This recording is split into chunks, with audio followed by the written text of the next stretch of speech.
Ono Wasa was a simple high school girl until the day she opened her childhood sweetheart's door.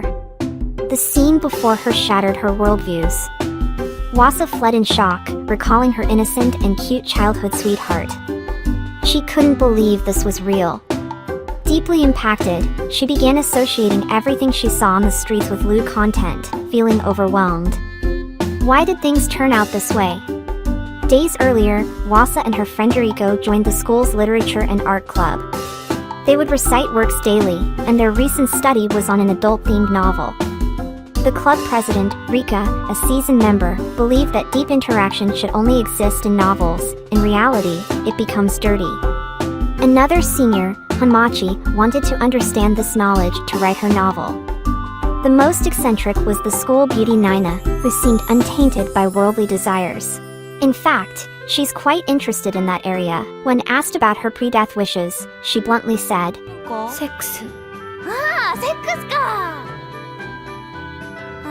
Her words raise eyebrows. Influenced by Nina, everyone felt awkward hearing the girls discuss explicit topics. Rika protested their shamelessness but faced backlash for seeming jealous due to her plain looks. Only Shun Amaji defended her, complimenting Rika's model-like figure. Meanwhile, Hesha, appearing ordinary, had her own complexities. Kwon, the popular guy, was her childhood friend. Their bond was strong until high school, when Kwon's growing female attention made Hesha a target for his admirers, leading to her avoidance. When Hesha delivered food to Kwon, she nostalgically remembered him, unaffected by his admirers, and thought about how they viewed her. Wasa, convinced her childhood sweetheart was pure, was shocked to see a disturbing scene at his house, realizing he was no longer innocent. Overwhelmed, she fled to a railway bridge.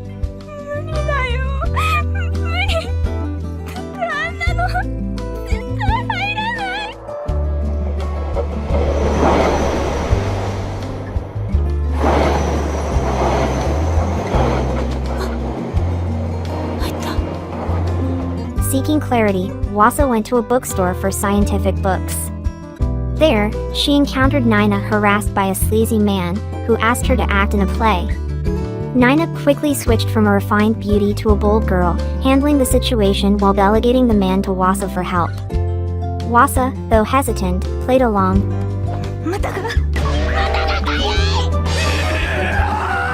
Nina later revealed to Wasa that a persistent pervert since her childhood led to creating a script with the drama club's writer to deter such behavior. Kazusa, who plays a minor role, was criticized for being killed, which Shinka finds pitiful. Shinka believes that men only care about appearance and lose interest once someone loses their youthful looks. Kazuya returns home at night and is about to ask her father about boys watching pornographic movies when Kwon suddenly appears behind her, looking scared.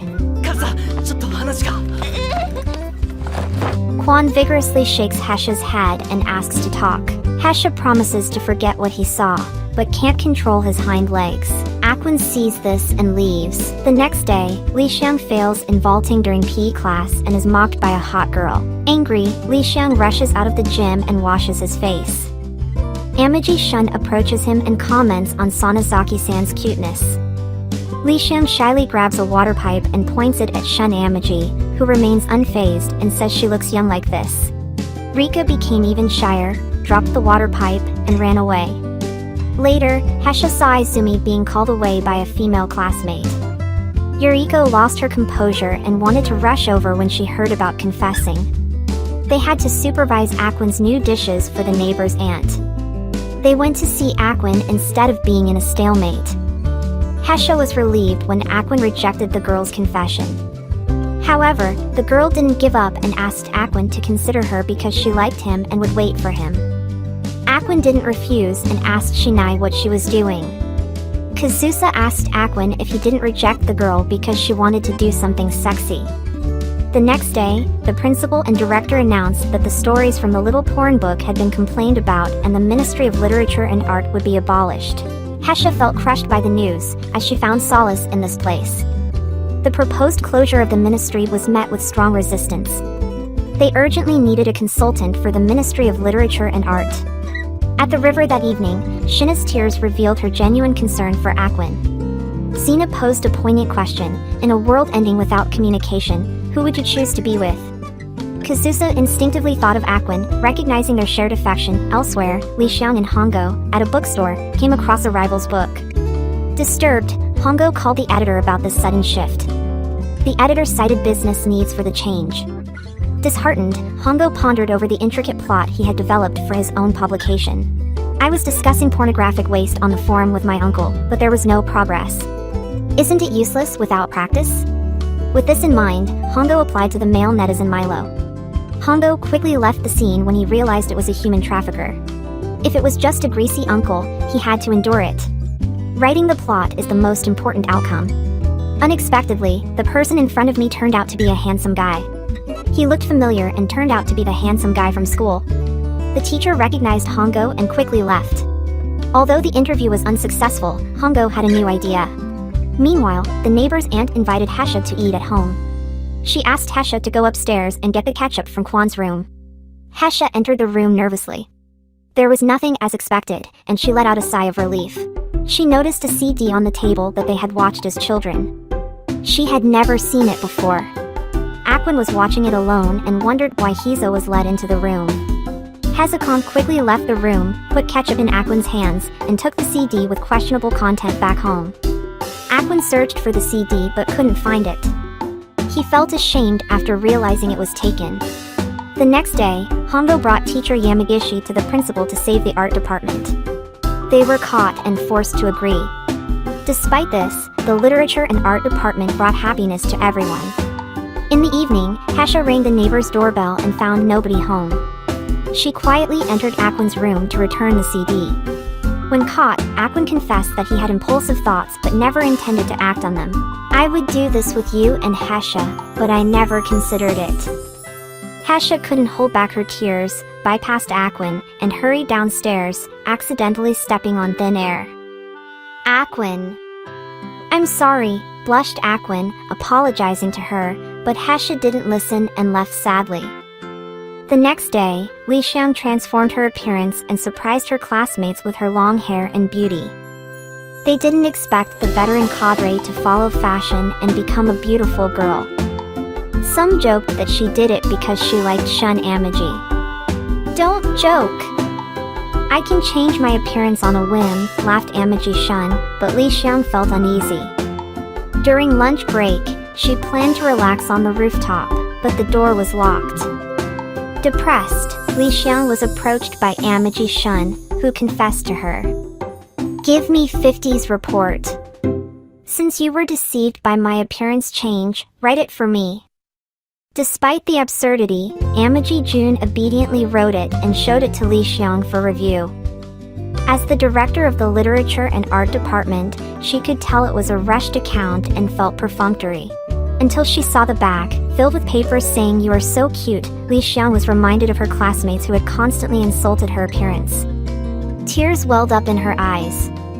However, when she read Amaji Shun's sincere words, she felt a sense of healing and gained something in her heart. Li Xiang then turned to the last page, where it said, "Please date me." On the other hand, Kazusa, who was autistic and didn't understand herself, decided to explore her restless emotions through reading. Yuriko noticed something odd about Kazusa, but being inexperienced in love, she couldn't offer any advice. Yuriko felt confused when her childhood sweetheart, Sugimoto, expressed his feelings for her. She then asked Kazusa if she would develop feelings for Sugimoto and want to have sex with him. In order to understand their own desires, the two decided to read and explore the thoughts of others. Hongo found Mr. Yamagishi at school and informed him that she discovered his online name originated from an advertisement, meaning Strong Child Milo. Mr. Yamagishi shared that he often fell ill as a child and desired to become strong. Despite being in puberty and having impure thoughts, he never succumbed to temptation from a female JK due to his young age and fear of damaging his teeth. He was intrigued by Hongo's peculiar expression, which led him to pursue an online relationship. After learning about his improper sitting posture, Hongo quickly left the classroom, still feeling unsettled. Inspired to write, she informed Yamagishi the next day after school about her newfound passion. She asked for guidance from teacher Milo, seeking to see the real thing. Meanwhile, while walking home with Yuriko, Kazusa coincidentally encountered Aquin and Shinai engaged in a cheerful conversation. Although saddened, she realized it was natural if Shinai was the desired lover of all the male students due to her stunning appearance. Aquin approached Shinai to understand what Hesha was thinking. As a child, Shina was favored by the director to play the lead role in an opera troupe, despite not reciprocating his infatuation. This experience negatively impacted her self-esteem, allowing her to empathize with Kazusa. Upon hearing this, Aquin understood her mistake and promptly admitted it, showing her willingness to rectify her actions. Shinsai is happy and Hesha likes him. Aquin was surprised when he found out about Hesha's crush on Shinsai. This made Aquin blush and Shinsai found it amusing. The next day, Hesha and Aquin went to the bowling alley to talk. Hesha got excited upon seeing Aquin's tall figure and decided to pursue him. After a drink, Aquin became worried about what Shinsai had said and went to help. Kazusa overheard Aquin mentioning that Shinsai was strange, leaving her confused. On the other hand, Sugi invited Yuriko for lunch and pretended to be generous by asking her to pay only 1,000 yuan instead of 200 yuan. Sugi kept talking about it as if it was a good deed. This guy is extremely unlucky. After the date, he texted Yuriko, thinking she had opened up to him, asking about Sugimoto-san and her preferences. When he returned to school, he met Kazusa in the hallway. Shina became subtle when she heard someone say Izumi was strange, as if they were sharing a secret to make Kazusa secretly jealous.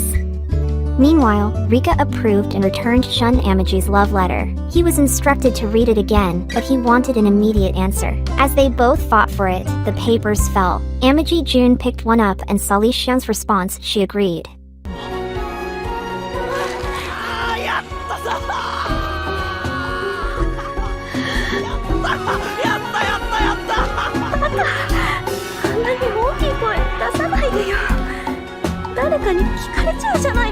Speaking of which, if you like it, please give Nini a thumbs up. This is Night Owl Gal, specializing in anime recap and audio light novels. Remember to subscribe to ensure you catch every update. The campus festival is approaching. The student union approached the arts department with a request to create a romantic love story to attract visitors. Li Xian agreed to this in order to increase the number of couples on campus and make his relationship with Amaji Shun seem less sudden. Hesha was unsure about this plan, so Zanaega suggested that he imagined starting a relationship with Aquin. Hesha immediately rejected the idea, feeling that he was not as attractive as Shinsai, and made an excuse to leave. Shinsai has always been misunderstood due to his appearance, and now even his friends are misunderstanding him. Feeling a mix of unknown emotions, Shinsai decided to use a strong approach to bring Hesha and Aquin closer, considering their timid personalities. Hongo suggested a sleepover to generate better ideas, taking advantage of Mr. Yamagishi's family-owned B&B for a favorable price. However, Hongo's main priority was finding new writing opportunities, as the editor requested a shift from a pornographic novel to a story about pure youth love. Hongo decided to pursue teacher Yamagishi, intending to repay his kindness. During the sleepover, Kazusa finally asked a long-awaited question about her feelings for Aquin. The arrival of classmates from the literature and art department interrupted their argument. Little did Shinsai know that she would go to great lengths in the future to win Aquin's affection. The next night, Kazusa found herself longing for Aquin from her window, coincidentally catching his attention. After blushing conversations, Hesha finally presented Aquin with a prepared gift.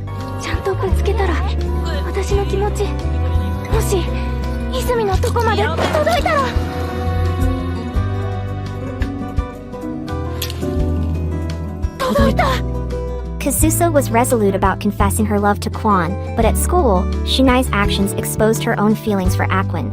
Shinai's heart raced and she blushed, acknowledging her undeniable attraction to Aquin. She promptly departed. Hesha, who had been diligently practicing to confess her love to Akwin during the school anniversary performance, encountered an unforeseen interruption just as she was about to utter the rehearsed phrase "I like you." 壁の影は踏むことなどできない。ならば直接この手で。In an instant, thousands of grass and mud horses rushed into Hesha's heart, and his eyes were wide open. I see you as my closest sister. I didn't anticipate this treatment from you. After waking up, Akwin took Shinsai and left. He believed Shinai liked the old man with white hair, so he tried to make him jealous. On the other hand, Kazuya, now clear-headed, decided to confess his love to Akwin. Hesha was determined to find Akwin at night. Unexpectedly, Akwin took the initiative. Hesha is like an older sister, a younger sister, or a best friend to me, but no matter which one, I like it. They held hands and lived happily together. However, something unexpected happened. A few days later, Akwin and Shinai embraced each other on the tram. Going back a few days, Hesha was happy every day since being with Akwin. Gazing at the leaves of the tree brought me a sense of refreshment. When I saw the fierce dog on the ground, I couldn't help but find it adorable. As I looked at Akwin, I felt more confident and carefree. After school, Akwin invited her over to his house. Although Kazuya had been there before, it was their first time going as a couple. As they sat together, the atmosphere became awkward. They attempted to ease the tension by drinking 82 Coca-Cola, but it proved ineffective. The tension only grew. Just as they were struggling to find a topic to discuss, their hands accidentally brushed against each other. They both apologized and realized they were each other's significant other. They held hands awkwardly. Akwin brought up the topic of sweating and wondered if it would bother Hesha. Just as the tension was about to escalate, Akwin's mother suddenly appeared and broke the ice. The two distanced themselves and pretended not to know each other. Akwin felt a sense of relief. The next day, Shinsai asked Akwin to accompany her on the tram. Akwin thought Shinsai wanted to help her with her relationship with Hesha. However, Shinsai had hidden motives.